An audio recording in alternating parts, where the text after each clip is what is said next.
Hello SSC ২৭ batch. এই ভিডিওটা তোমাদের জন্য একটা সতর্কমূলক ভিডিও। অর্থাৎ তুমি যদি এই ভিডিওটা দেখে সতর্ক হও, তাহলে তুমি পরীক্ষায় ভালো কিছু করবা। আর যদি তুমি সতর্ক না হও, আগের মতো চলতে থাকো, তাহলে তুমি ফাইনাল পরীক্ষায় যেয়ে ধরা খাবা। কেমন ধরা খাবা? এসএসসি ২৬ ব্যাচ যেমন ধরা খাইছে তেমন। এসএসসি ২৬ ব্যাচের ক্ষেত্রে কি হলো দেখো, এসএসসি ২৬ ব্যাচের রেজাল্টটা যদি তুমি বিশ্লেষণ করে দেখো, এটা কিন্তু মানে একবারে A+ ১০ নেমে গেছে, ফেলের ১০ নেমে গেছে।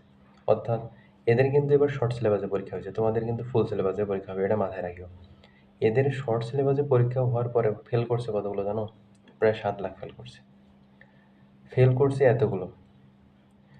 এই ফেলটা বিগত ১৯ বছরকে হার মানাইছে। অর্থাৎ বিগত ১৯ বছরে এমন রেকর্ড ঘটেনি যে এবার যতগুলো ফেল করছে, বিগত ১৯ বছরে এমন ফেল সংখ্যা দাঁড়ায়নি। অর্থাৎ পরিসংখ্যান যদি বিশ্লেষণ করে দেখো, তাহলে সর্বোচ্চ ফেল ২০২৬ সালে এসএসসি পরীক্ষা হয়েছে। অর্থাৎ হওয়ার কারণটা কি? নতুন শিক্ষামন্ত্রী আসছে, এরা খাতা দেখার প্রবণতাটা একটু কড়াভাবে করছে। অর্থাৎ এরা কঠিনভাবে খাতা কাটে, এমন টাইপের করছে। সো এসএসসি ২৬ ব্যাচ যেভাবে ধরা খাইলো সেটা পরের কথা। এখন এসএসসি ২৭ ব্যাচ তোমরা। এসএসসি ২৭ ব্যাচ এখন কীভাবে ভালো কিছু করা যায় সেটা তোমাকে চিন্তা করতে হবে।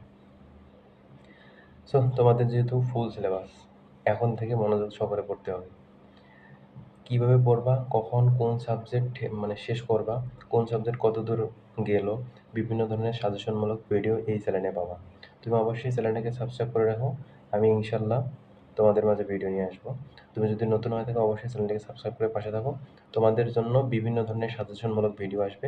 কীভাবে তুমি পরীক্ষায় ভালো কিছু করতে পারো, এই সামনের যে কয়েকটা মাস আছে, এই কয়েকটা মাসকে ইউটিলাইজেশন করে কীভাবে একটা ভালো রেজাল্ট করে আনা যায়, সেই বিষয়টা নিয়ে ধীরে ধীরে তোমাদের ভিডিওর মাধ্যমে জানাই দেবো। সো অবশ্যই পাশে থাকো। আজ এ পর্যন্তই। আল্লাহ হাফেজ।